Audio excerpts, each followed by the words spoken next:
Welcome to a new daily top Askreddit video. Today's topic. What's a very common thing that you just can't relate to? Being quiet late at night when your parents are asleep. My parents are deaf.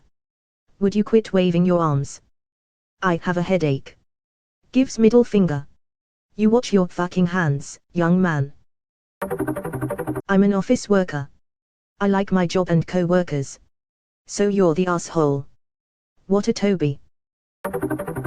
Preoccupation with lives of celebrities. Why?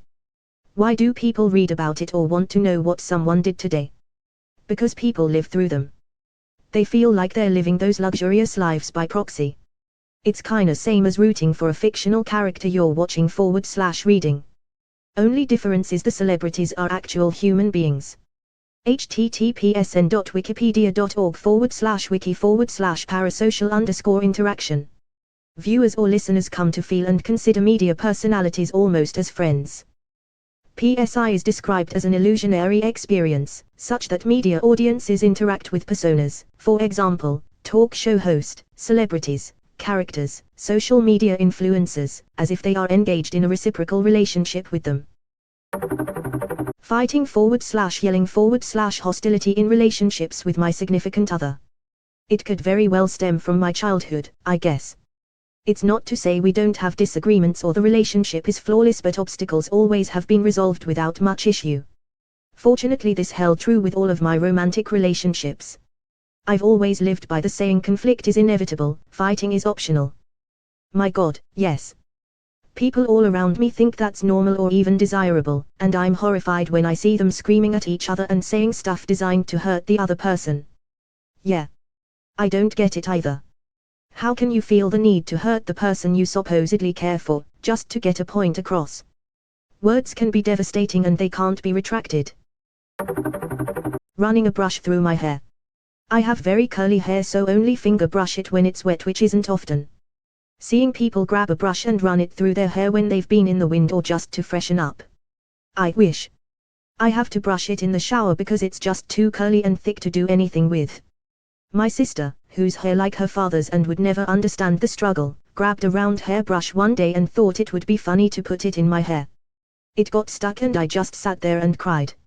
Another time when I was really young, my aunt, who was my father's whiter half-sister, decided to put little tiny buns all over my head with newspaper elastics that ended up getting stuck and ripping out my hair. I literally bled because of it. Ouch. My dad is who I got my curls from, and so he knew to brush from the tips to the roots, whereas my mom didn't and would try getting a brush through from root to tip. I once had a hairdresser brush my hair while it was dry and I was holding back tears the whole time. I was too shy to say anything. Then there was always kids at school wanting to straighten it. Social media. I use it, but I never post photos or update people on everything I do. That's why I like Reddit so much. Stuff like that isn't really a thing here. You just talk to people about what you like. I don't really consider it social media. It's more of a forum.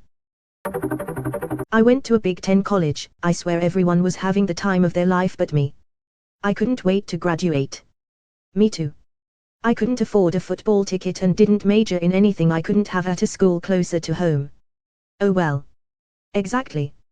I was so indoctrinated on the big college experience, it was a letdown. And an expensive one at that. It felt like 4 constant years of showing up to a party too late. Loving and wanting to spend time with your family. Had a terrible, awful childhood. As an adult, just lots of toxic interactions whenever anyone from my family got involved in my life, so all cut off. When I see people posting about their family and how much they love them, I just don't understand it. I don't understand my fierce missing his mom, etc. I know I'm the anomaly, but just can't relate in any way. I understand when people love their family, but for me it's people who hate their family and still talk to them. Read it on here all the time. My parents demanded I name my child something or they'll disown me, or my family spent all my inheritance and said tough luck. Why even have these people in your life? Family or not, people who abuse and disrespect you don't deserve your mental and emotional energy. Yet people continue to subjugate themselves to them, and I will never understand it. Because there is such strong social stigma against separating from your family, even at adulthood. I feel like a hateful, awful person because I find my mom a burden. People who don't get it. Additionally, it would ruin relationships with my siblings as their response to the trauma is to seek out drama and take care of our mom as though she were their child. Hanging out in loud crowded places.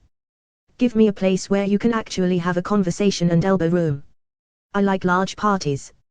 They're so intimate. At small parties there isn't any privacy. F. Scott Fitzgerald, The Great Gatsby.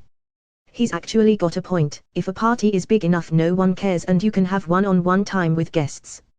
Small are intimate but usually all guests are involved in conversation. Daisy. F. Scott Fitzgerald, The Great Gatsby. Speakerphone in public. I barely even want to take a normal call anywhere in public with a whispered tone. God, my dad used to do it all the time and I would absolutely burn inside. People taking out loans for their wedding expenses. One of the number one reasons people get a divorce is money. No better way to start off your marriage than in debt, I guess. Being able to do a normal amount of housework / errands and still have plenty of energy left for hobbies. I have ADHD. ETA, wow, it's reassuring how many people, both with ADHD and other chronic conditions, relate to this. But please slow down on the comments a bit. I'm very overwhelmed RN. On the ADHD train, being able to sit down to do something and just do it. Like people can apparently just do that. Even with meds it's still a struggle. It blows my mind that people can start a task and finish it without tons of distraction and sidetracking and zoning out and just walking away. It doesn't even have to be a hard task. Edit, a lot of people are commenting things like I must have ADHD. And all I can say is, being distracted doesn't necessarily mean you have ADHD. Don't self-diagnose based on a comment from someone on the internet. If you think you may have ADHD, look into some self-evaluations, simple online evil here. If those evils lean towards saying you do have ADHD, try to make an appointment with a professional mental health worker who can formally diagnose you, typically a psychiatrist or psychologist. Don't just take an online test and say I have ADHD. Because you need a medical professional. ADHD is a complicated and multifaceted disorder that can have a wide variety of symptoms. Those symptoms can vary wildly depending on age and sex as well. ADHD tends to present differently in women than men. Yeah, I've come to learn we aren't exactly lazy, other people just come across stuff they don't want to but need to do and a switch just flips for them. A dopamine kick IRC that doesn't work as well for us. Keeping up with the Joneses. I don't give a shit how nice or shiny your things are or mine aren't. I'd rather have money in the bank than a new car every year. My car is 6 years old and works fine, and still looks nice. Why would I trade it in just to keep up? Same with phones, clothes, computer, even stuff for my home etc. I like mine, and I get good quality stuff so it lasts. To trade it in for the sake of it would be silly and a waste of money. 6-year-old car. Who are you, Richie Rich? Lol. Edit, wow this kinda blew up today. For the record I drive, by choice, an 04 Nissan Frontier with 270 Kelvin miles. It's never left me besides the road, except for one blown tire that wasn't its fault. You're acting like a 6-year car is old. I do agree with the rest of your comment though. The requirement of drama. I've met so many people who are always in the midst of some drama, and then, when lacking in it, create it for themselves. They thrive off it. I mean, at a push I can understand it to an extent, it gives their lives meaning possibly. But then they try and drag people like myself into their drama. I think, the F***K, not.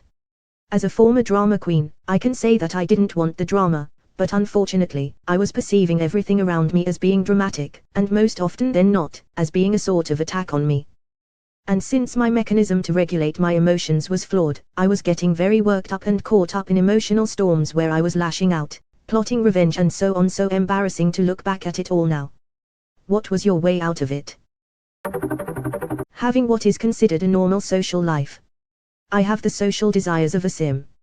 Sometimes my bar gets low and I need some interaction, but once my bar is full I can go without for a while.